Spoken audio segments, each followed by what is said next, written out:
Hi guys, আমরা আসছি আজকে এখানে নতুন সাইড উদ্বোধন করার জন্যে।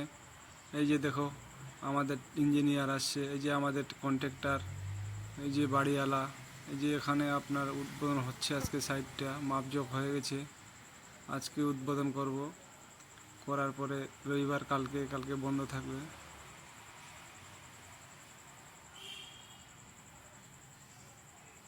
এই যে দেখতে পাচ্ছেন ইঞ্জিনিয়ার, বাড়িওয়ালা, এই যে আমাদের কন্ট্রাক্টর দাঁড়িয়ে আছে। এই যে হেল্পার একটু হালকা মশলা বানিয়ে নিয়ে আসছে। ওখানে মাপজোক করে হয়ে গেছে। এখন পূজা পাঠ করছে বাড়িওয়ালা। এই যে পুরোহিত আসছে এখানে।